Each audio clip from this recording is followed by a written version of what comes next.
Hey, it's me, Robby. Will be back next episode. This week, I had the pleasure of talking with Brenna C. Horn-Cronin, Executive General Manager at School Music License. She's thoughtful, passionate, and deeply engaged with the challenges music educators face today. School Music License provides a simple, all-in-one solution for schools to legally share, stream, and promote student musical performances online. We met at TMEA back in February, and she was excited to come on and talk with me about School Music License and about some of the challenges that teachers face and some of the ways that School Music License is looking at those very, very deeply and trying to make things a lot easier while educating teachers in the process. If you're interested in trying it out, listeners of this episode can use the promo code TechTalk10 to get 10% off your first purchase. You'll be able to find that spelled out in the show notes to this episode and the complimentary blog post. Here's the conversation. Brenna, welcome to the show. Hi, Robby. Thanks for having me. I'm so excited to have you. We met at the Texas Music Educators Association conference back in February, and I had been put on to School Music License from a couple of people in the field and have just been looking at it ever since with an idea of like how it would fit in to my program and to my district. And it was like really great to chat with you in person and address some of my questions. And I just, as we were talking, I was thinking like, this is exactly the kind of service and content and material that I think people who listen to the show are really interested in finding use out of. So thanks for being here. It's awesome. It's awesome to have you. I guess, so School Music License is what we're going to talk about. And can you give like a brief high-level overview of what the service is for people who may have never heard of it? Like who makes up the primary audience of the service and what kinds of problems does it solve for them? Certainly. At School Music License, we work to simplify the process of music licensing for K-12 schools in the U.S. Our mission is three-pronged. The first is to empower educators to let their students shine online. The second is to support school community engagement and licensed performances. And then the third is to champion ethical music royalty practices. Through this mission, we know that everyone wins. K-12 music educators can confidently stream student performances. The school community and beyond can engage with the incredible music that students are making. And composers are fairly compensated for the music they contribute to students' education. Yeah, that's awesome. It sounds, for someone who's hearing about it for the first time, they might not immediately like realize quite like how much music School Music License covers. Can you comment on that? Yeah, it's significant, gigantic. It's significant. So we are proud to host over 10 million titles. 10 million titles. It's an unbelievable catalog from over 9,000 different member publishers. I can't even put into words, Robby, the massive undertaking that it has been to bring all of these publishers together under one roof. And if you'll indulge me for just a moment, I'd like to give them some high praise. In addition to the leading music education publishers like Walton, Alfred, Choristers, C.L. Barnhouse, E.C. Shermer, Elaine Hagenberg, Excelsia, Heritage, Hinshaw, H.W. Gray, Chose, Pavane, Peer Music, Santa Barbara, and of course, our parent company, GIA Publications. We also work with all of the majors. So that includes Disney, Sony Music Publishing, Universal Music Publishing Group, BMG, Cobalt, Warner Chappell Music, among many more. You know, something that comes to mind whenever I hear about like the licensing of content, especially when it's digital content, is like we're kind of like, I think the average consumer is trained to think of like how a lot of when you subscribe to a service, there's like kind of these different silos, these different companies that kind of like own their different things. I'm thinking of course, like streaming media, for example, like, this show is on Netflix, for example. Like it's impossible for me to not think about how in my life, if I want to have access to something, there's all these different channels. It sounds like the relationships that School Music License have cover kind of like, practically speaking, like everything that a music educator would really want to perform live or stream. Mm-hmm. So is Yeah, it, I mean the relationships, I would say that's like foundational. So that comes from the top. So Alec Harris is the president of School Music License. He's also the president of GIA Publications. It's a family-owned company. So that relationship element is paramount in everything that we do. yeah. So maybe it's easier to talk about what school music license doesn't cover, since maybe that's a smaller target. Just to give someone an Yeah. impression. I mean, I think people want to feel like, okay, like can I really just like have this service sort of and then like sort of just freely perform, stream, share online, like anything that I might think to perform with my school ensemble? Yeah, it's a great question. I really appreciate the Netflix example. We actually talk about that all the time. No one goes on to Netflix and asks themselves, "Oh, why isn't this song from Hulu or this?" Of course, I just said song. Why isn't this TV show available on Netflix when I see it on Hulu or vice versa? The same thing with any other streaming service, Disney Plus, Peacock, whatever it happens to be. So each of those streaming services have the licensing rights for whatever those shows are, right? So all of those licensing rights are very, very similar when it comes to music. So there are certain song rights that are available through some entities and some that aren't. So it really comes down to the publisher. And because of that, we're very, very transparent about what our service covers and what it does not. Let me say that again. We are very transparent about what our service covers and what it doesn't. Anyone can search our database right from the homepage. There's no login necessary. If you have a favorite publisher or a title that you're not seeing those results for, reach out to our team and we'd be very happy to connect with that publisher on your behalf. I can't tell you how many times just in the last week alone, we've reached out to publishers on behalf of customers. I think for some reason that additional sort of inquiry, that additional sort of, hey, it's a school music license team. We're your colleagues in this industry. We're supporting our mutual customers, right? Sometimes we're able to get a better response or a more thorough response for folks, and then we can share that information with them. Yeah, when we met, it had not occurred to me that, of course, you would just have a search on your website to find out. Sounds very easy to do, to work through. And from your relationships with the teachers and publishers, I mean, something that I was struck by when we were chatting is like how much your team seems committed to educating the educators, like working with them to understand and advocate on their behalf and really just work in favor of them. Like this is like, it was very disarming to talk to you because so much of the time, I think when teachers are talking about copyright, they feel like people in the industry are like going to do a gotcha, like that the industry is like specifically looking to target them and find out where they have like broken some small area of the law. And that was not at all the impression I got from you. I felt like, in fact, encouraged, like, okay, maybe there are lots of things that are possible to do that I have been afraid to do due to legal concerns or just my lack of knowledge in the area. That's incredibly kind of you to say. Who knew that disarming would be such a compliment? Thank you for that, Robby. I really, I mean, I have a background as a teaching artist. So I really feel like I understand. I feel like I understand the desire for people who just want to do the right thing, right? We have educators on our team. We have former educators on our team. I feel like there's this sense of goodwill that's maybe missing from words like copyright and compliance and all of these maybe sort of like more scary words, like these more expensive words even, right? So everything down to the mission of why we exist, the cost behind it, and everything is really intended to meet the educator where they're at. And we're very serious about that mission. I can't overstate it enough. Yeah, no, it was so clear, and it's so clear talking to you that that's where you all are coming from.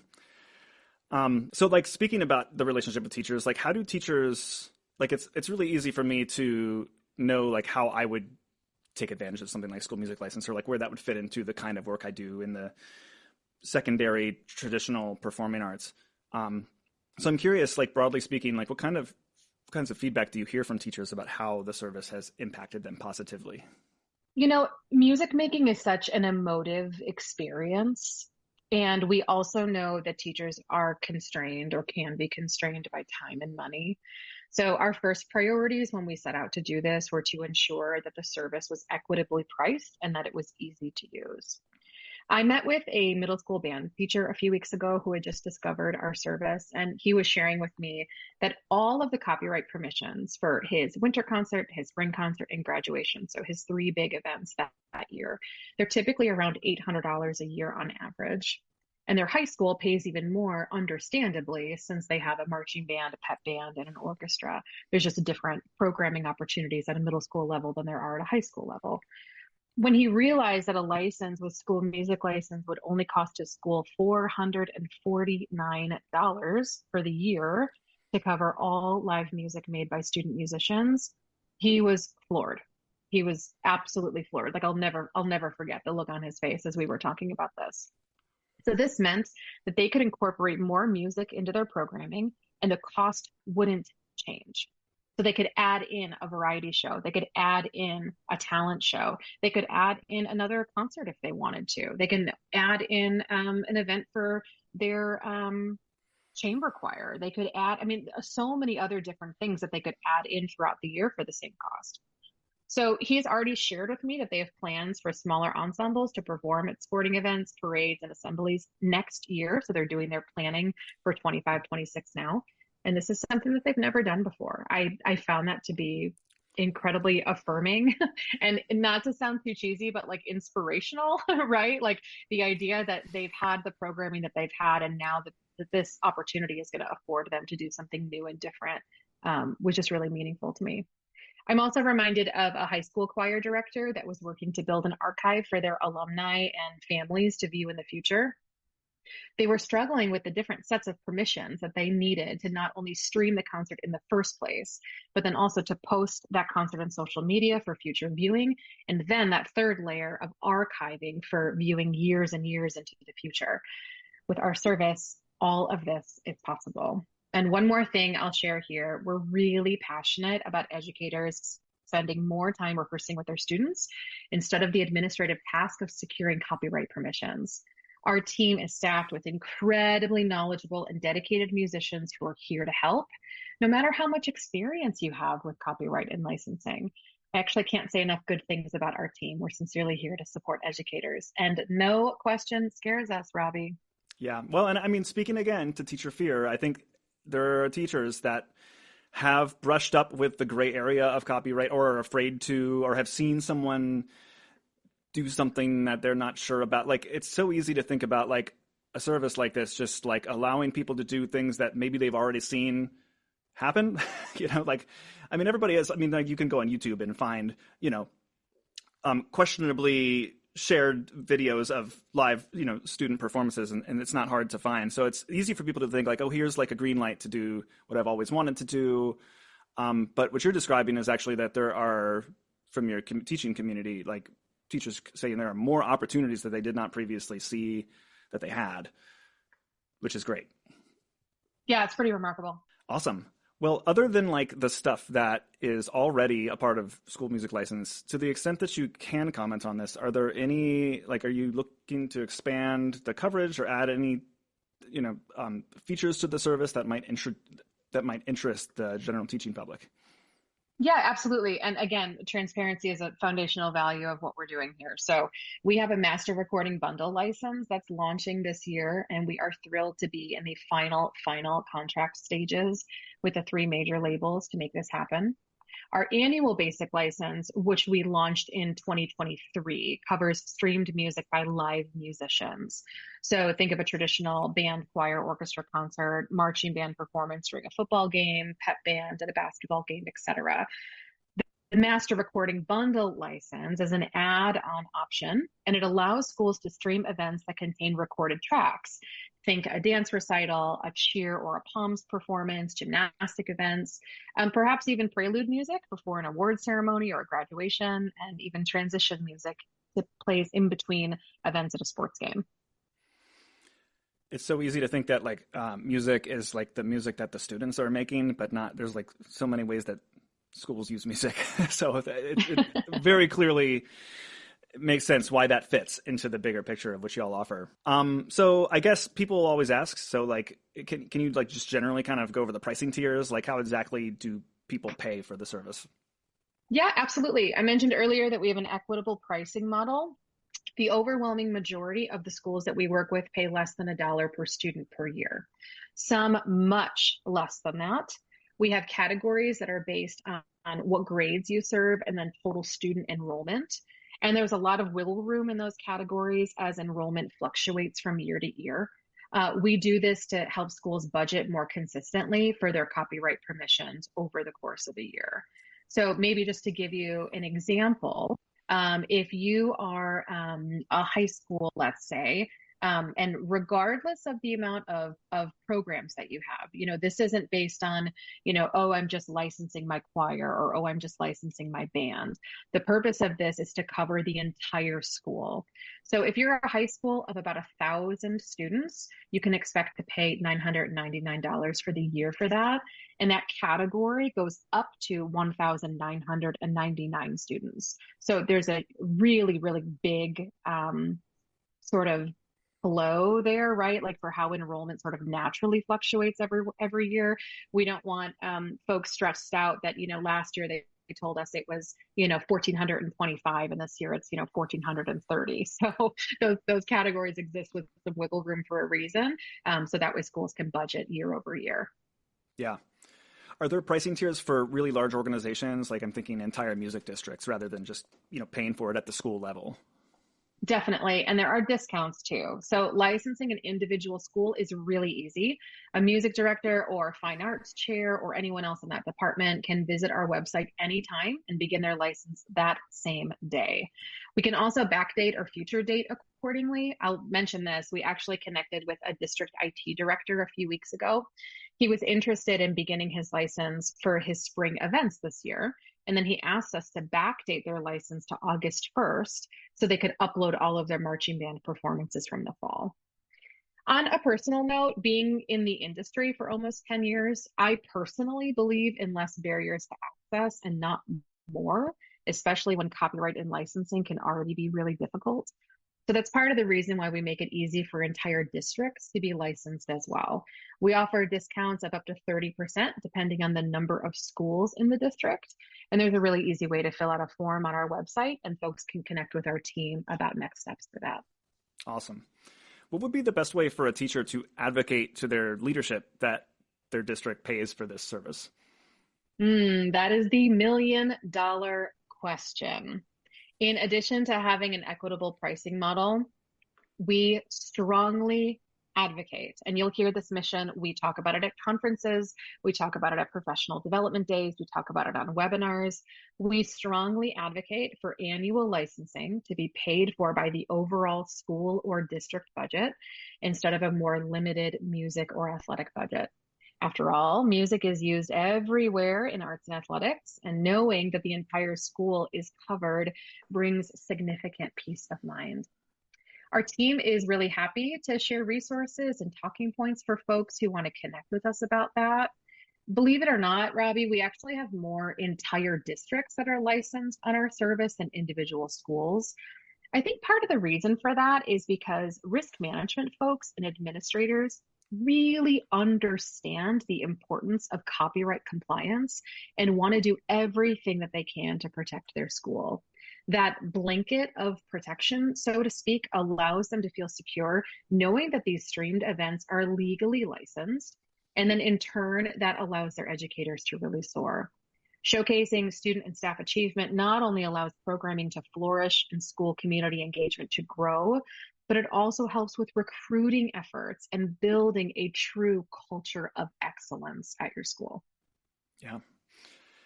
Kind of looking at the other extreme, what are examples of really small, like smaller uses for the license? I'm thinking like small group licenses, individual use, or like any other maybe unconventional uses outside of the ones we've discussed.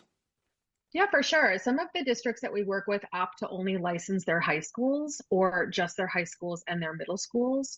The programming is naturally different for older students than it is for younger ones. There's pros and cons to that though. So as a mother of a young kiddo, I absolutely would love to be able to watch their concert videos years and years into the future. I think a service like ours really supports that. I'll say this too. The archiving piece of the license is really profound. It takes a long-term commitment from the school to be a license holder with us. but it also means that your budget is consistent from year to year.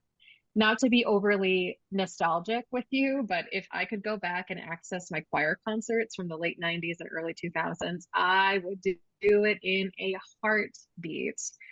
Unfortunately, they only exist on, should I say, illegal VHS tapes, or not at all, because our teachers, understandably, were so nervous to make a recording, and I certainly don't fault them for that. Excuse me. I think they did the best that they could with the information that they had. And the good news, the good news, is that technology and licensing have finally caught up with those good intentions. And School Music License is here to help educators do the right thing and help them let their students shine online. Well, I have something to say and ask you about that last bit you said there in a second. But first, before I get ahead of myself, I don't want to miss this. Where do people go to learn more about School Music License? Oh, sure. So our website, really easy, schoolmusiclicense.com. And then folks can email us anytime at info at schoolmusiclicense.com. Our mission, I mentioned this earlier, of educating the educator means that we have a wide variety of different resources on our blog in a welcome packet after purchase. So everyone is really set up for success. And folks can visit our blog anytime at schoolmusiclicense.com/news-and-announcements. As a special promo for anybody who's listening, you can also use the code TechTalk10 for 10% off of your first purchase with us. That's TECHTALK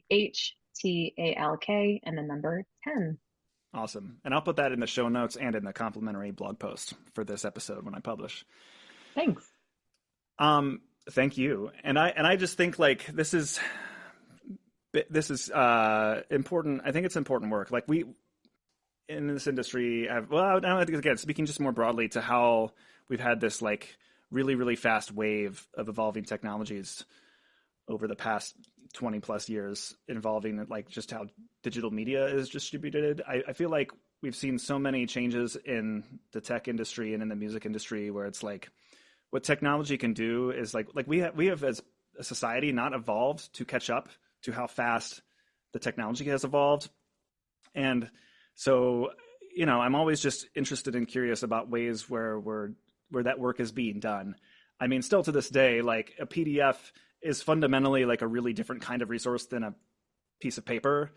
But I can see when I buy this music for my band students to play, how there's still all this like weird legacy stuff. Like the entire industry has not really figured out how to move here yet. But something that I believe in doing as a performing educator is, we will perform live. Like that's a part of what we do, regardless of how we are like practicing or reading the music. That's something we will do. So it's so clear where this part of it fits in. But yeah, I don't know.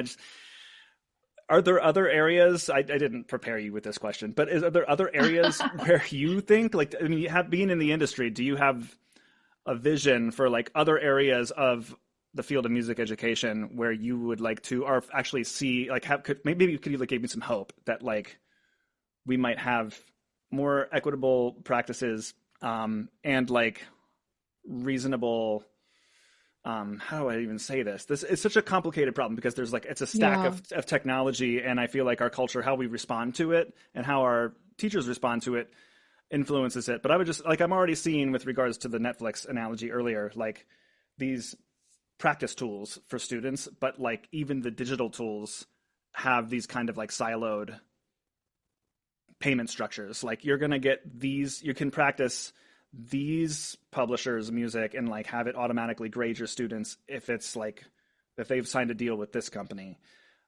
But if it's like if it's this company, you got to use this app, and the apps are not the same user interface. They're not integrated into the same learning management software. Like it's so easy for digital media to get like really abstracted very quickly in this way, and it can become kind of a pain for teachers. I don't know. We can also, of course, since I didn't prepare you for this, cut this if you want, but I'm just curious to hear your take on it.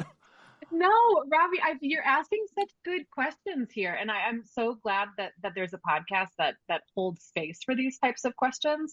I think there's two things that come to mind, and the first one is my background as a social justice advocate. My background, I mean, as an advocate in general, informs my work in that composers and authors and other artists should be given the just royalties that they're owed for their incredible, incredible works.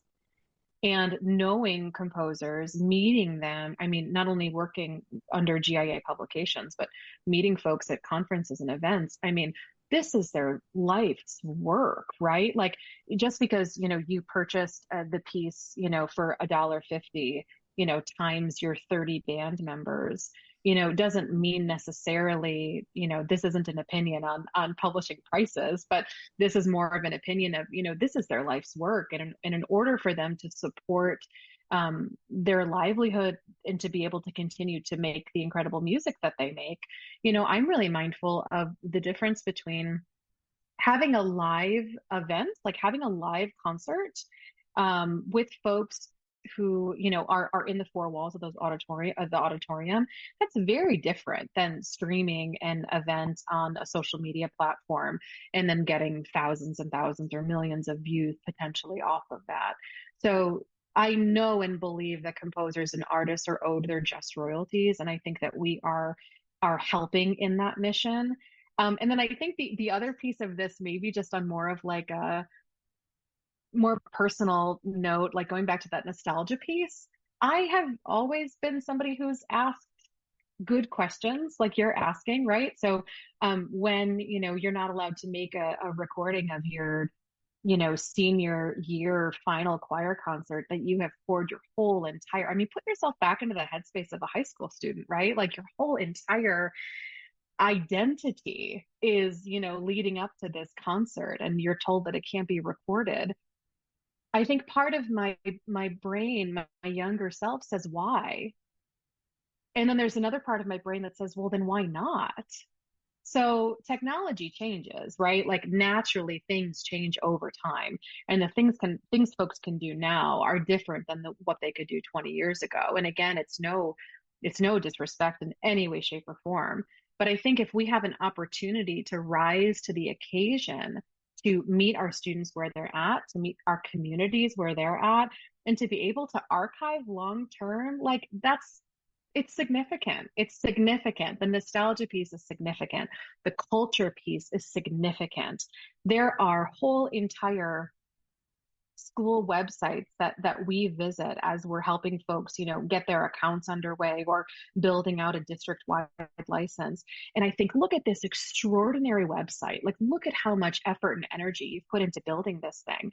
Why isn't there a video front and center of your students excelling? Why isn't there a video front and center of your students absolutely shining? And your educators too. I mean, how much effort and energy they put into that. So I think in summary, all of this, I would say time changes, right?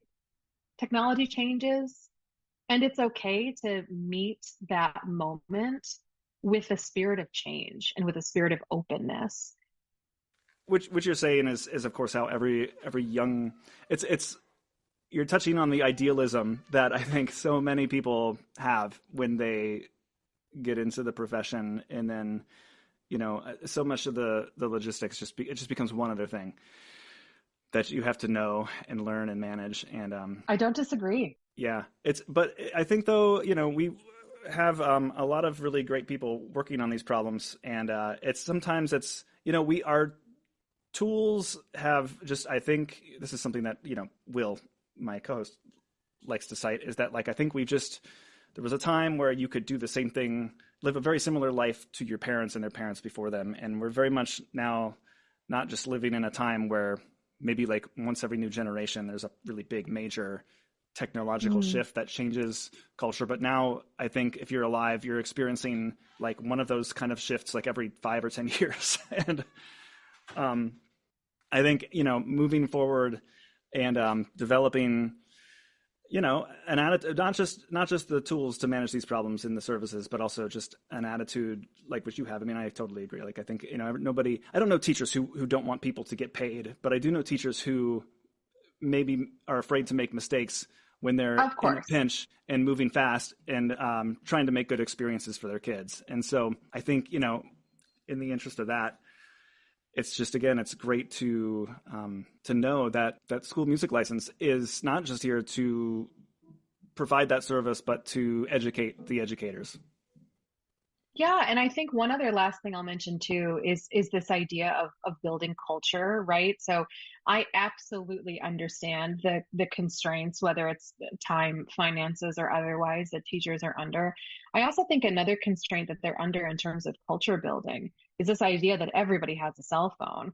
So there are parents that are, busting their cell phones out in the middle of a orchestra concert, and it's probably, no disrespect to those parents, not the best quality video anyway.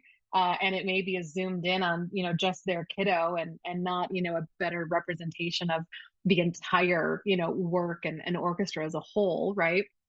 If you build a culture in your school of maybe your AV department is helping with the recording, or maybe there's one master iPad in the back that's catching all of it, you tend to allow folks to relax and to be present and to actually just watch the concert, watch the events that they're there in the seat for, right? And then they can check out the recording later on online. Yeah, and with the new recording moving now, I'm moving to a less, like, I used to have a different guest on nearly every episode, and now that was unmanageable with the way that Totally. my professional and personal life has evolved the past couple of years. So having a regular co-host and a consistent workflow and a commitment to doing like short and sweet episode lengths and an editor, it's like I'm all of a sudden it's doable. It's doable more regularly than it was. How many episodes do you put out a month or a quarter or whatever? So it was when I felt like it back in like 2017 and 18. And then when COVID knocked us all out of school, I was like, okay, people are looking for this kind of material. And also I'm sitting at my computer more often. So it was kind of a way of providing development and just connecting to other educators in a time where it was difficult to feel that connection. Love that. So that was 2 a month then. And they're fairly long too. Like, I mean, some of them are like run, an hour and a half, 2 hours long. And then that just has like slowly dwindled until this past school year. It's been like barely once a month, even less. And then earlier around the winter, Will, who is someone I've met through the Time organization, and then Jay Mateka, who works customer support over at Music First, offered Oh, to. sure. They're just like fans of the show and didn't want it to see, I was just like, I can't like really do this regularly. And they're like, this is so cool what you do. Let's just like team up and make it more regular. So having a co-host is great. Yeah, it's really good. It's good.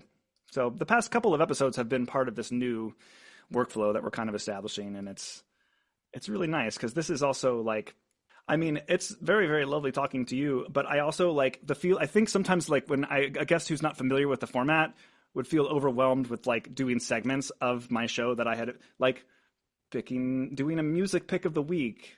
Sure. Which you're welcome to share some music you're into lately. But it was just like, it was kind of a lot, I feel like, and now it's just a little bit more.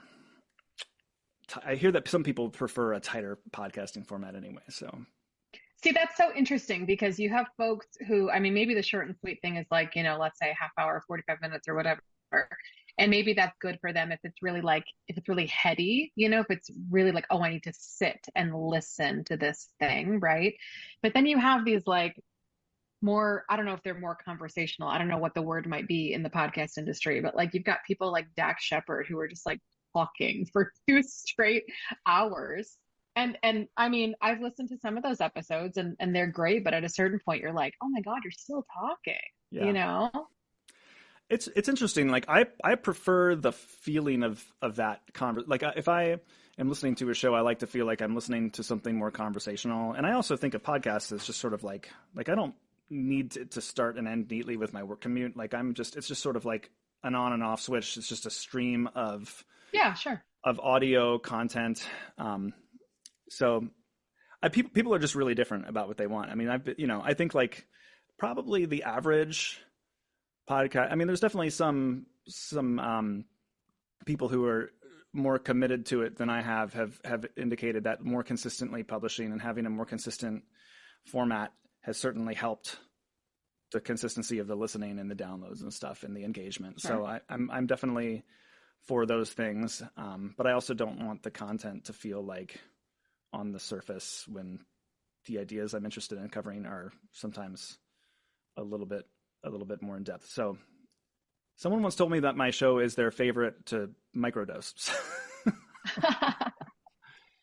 I was like, all right, cool. I guess they just listen to it like slowly in 15-minute increments over time. Yeah. It's like there's no filler, right? Like there's so much good content in those 15 minutes that you're like, oh wait, I need to go sit and think about that for a week and then I'll pick it back up again. So, I mean, I hope that it's sometimes like that, but I'll be honest, like sometimes there is like there is a tangent on like what Muppets are. And the first time that I had Will on for this new thing, like we get talking about the Muppets for a minute. So I don't know, maybe that's more in line with your Dax Shepard. Some people just really like that kind of stuff. I'm trying to think, Andrew Hitz has that Brass Junkies podcast, which I learn a lot from, but I also appreciate it's that more casual style, the way that the, that he talks to his guests over on there. So I don't know. That's just something for everyone. Everything's different. But yeah, did you want to close I don't know. Did we cover? I think we covered everything definitely that we had in the note here. Yeah, I mean, the natural sort of conversation that happens at the end about like people putting this is a technology podcast, and I just encouraged all of the parents in the auditorium to put their phones away, right? So we're surrounded by technology. We can't escape it. And I think that there is sort of this sacredness or this reverence when you step into an auditorium space and you have this opportunity and the lights go down on the audience and they come up on the stage and you get to experience whether it's a half hour kindergarten piano recital or the most extraordinary high school symphonic band you've ever heard in your life perform. And there's a ritual that's there. I think there's a sacredness, there's a reverence, as I said. And if folks can just put their phones away and trust that there will be a recording made available to them that our service can support, that sounds like a win-win. Yeah, I'm totally with you there. And I think that, and I hope that my, kind of lead in to you saying that, as I feel like I'm stumbling over myself a little bit, but these are kind of big and complicated and sometimes abstract things to address and talk about because they're so interconnected. You're talking about putting away, the phones. That is a kind of separate but similar area where I feel like what the kind of technology that's risen has sort of like we have had a social response to it, which has led to, I think, some problems that we as teachers are still kind of figuring out how to address. We have some policy that's starting to happen in the classrooms where this, we have recently a cell phone ban that was instituted or put in place in my school district. But at the concerts, it's a big question of, do we use this platform to educate the families and the communities as well as the students, like what this kind of experience can be? Or do we meet them where we know that they are, which, it's a really tricky thing to balance. I don't know if it is the thing to balance. Like, I think sometimes when we go meet where, do the meet them where they are, it's like sometimes it's hard to kind of dream or imagine a better situation. But also, like, I can't really actually control if they have their phones out either, but I can at least suggest to them that their kid is in HD and that the concert is being recorded and will be available for them afterwards. Well, and I think that's the difference. You tell them, right? So if you have a regular announcement at the beginning where you normally tell people to silence their cell phones, which at this point, people have had cell phones in their pockets for 2 decades, if not more, right? So people sort of like their eyes glaze over a little bit when you announce that and they think, oh, well, yeah, of course, it's on vibrate. Well, you should still double check it because there's at least one person. The probability of at least one person in this audience's cell phone not being on vibrate is very high, right? So you should at least check it. But the idea that, when you're making this announcement, and this is just off the cuff here, right? But like if you've already taken the time to say, welcome everybody to Smith High School. We're so glad that you're here. We want you to know that this concert, this performance is being recorded and it will be available to you on the school website or the school YouTube channel or Facebook or whatever it happens to be, right? A recording of this concert will be made available to you so you can watch it after the fact. Because of that, we encourage you to put your phones away and to become present in the space. And become present in the space might be my very woo-woo way of saying it. And it might be, different. The same thing said by somebody else in their own voice might feel authentic to them. But I think the intention is the same. You want, let's get like really woo-wooey with it. I mean, we've talked all about like the technology piece of this and the licensing piece of this, sure. But what about like all of the time and effort that it takes for these students and for these teachers to get themselves ready for this performance and the time that the parents are taking away from work or from other responsibilities? Like for these students, I mean, the nostalgia piece of this is so profound, but also like in the moment, like this is the single most important maybe event of this student's life, especially when you're talking about something like a senior choir concert, right? I mean, I can recall those memories quite fondly. So at that point in my young life, that was the most important,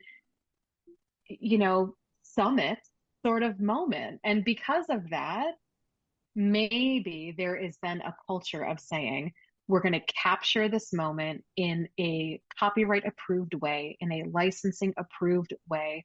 The school is going to, uphold and honor that. And then our expectation is that parents put their phones away and be present. Yeah. The being present part is the hard part, but it's an important part of it. I mean, it's an attentional kind of consideration and conversation, and it's one that doesn't get necessarily addressed exclusively from me standing up on a microphone in front of the concert, but I definitely feel a sense of obligation towards working to that, and also understanding like we want to remember things in the video format. I relate very differently to watching videos of my past performances than I do watching them or performing them. It is very different, but I completely. I mean, I have having a 5-year-old, like I understand like wanting to like watch, like I watch videos, take videos of him all the time. Like it's a very normal and human thing to do. But it is different though. Like it is a different kind of relationship to the art and the process and the craft of what the kids are doing, versus, what it is like to sort of share and spread or relive that moment. It's just kind of a different thing in the moment, than it is when you look at it later.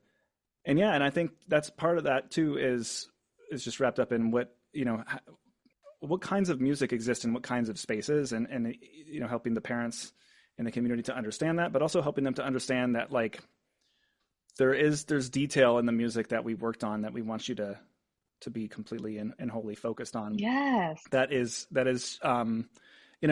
it's really, I'm seeing it. There's an interesting other like kind of cultural backswing I'm noticing too, with like some of the things that are musical in my community that kids are involved in, where there's like kind of like this, maybe like an inclination to like have music be like an activity that your kid does rather than like an art that they engage with emotionally or like a skill that they develop.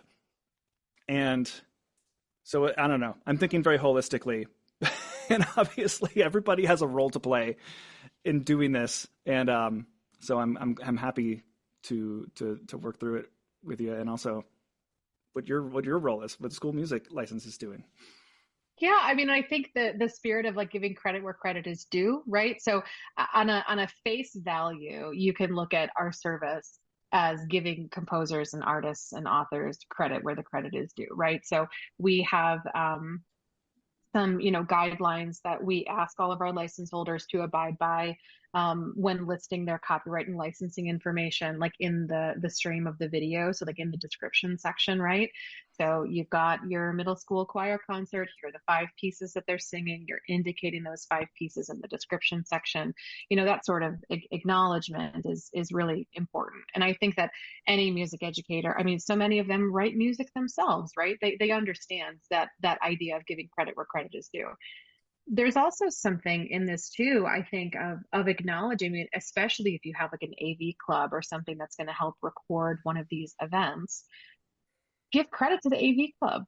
Acknowledge that they're there. Don't act like they're not there. Don't act like it's some shh, there's a camera in the back of the auditorium. Acknowledge that they're there and have the audience be, a part of acknowledging that this is also, labor and work that they're contributing to making this event happen too. So, I mean, ultimately, the theoretical best case scenario, you imagine a high school that has lots of great programming, a high school that has a lot of synergy between the arts and athletics. I mean, I'm thinking of my high school in particular. We had a variety show, and it was like the only time when the arts and athletic kids kind of came together, and there was some camaraderie that was there. Otherwise, it was pretty, you're either in this group or in this group. And I'm really mindful of how something like school music license can help that like Friday Night Lights type of experience. So a lot of schools right now, they're just showing the marching band performance and then they're cutting out the rest of the evening, right? Or the athletic boosters or the athletic department is recording that Friday night game, but then they're cutting out the entire halftime section. So you're missing the marching band performance, you're missing the poms, the cheer, the dance team, the whole thing, right? Holistically, the culture of Friday night at your high school, in this very generalized example that we have here, is from start to finish the culture of your school. It isn't just about the game. It isn't just about the halftime performance. It's about everything that happens from start to finish. And when going back to that whole like pricing question of like, how do you get administrators on board with how this should come out of the school's budget, not the music budget? Well, I mean, look at something holistically like that. Or, go into the winter and you've got your pep band at your basketball game. You're going to record your basketball game and then mute every time you hear a live musician playing. Like, that's unsustainable, right?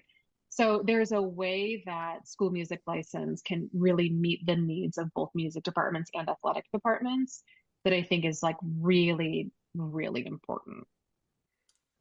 Yeah, that's why it's the whole the addition of using like recorded music is really compelling and interesting, because I would imagine that the combination of the two services kind of mostly covers anything you could imagine happening at a school event.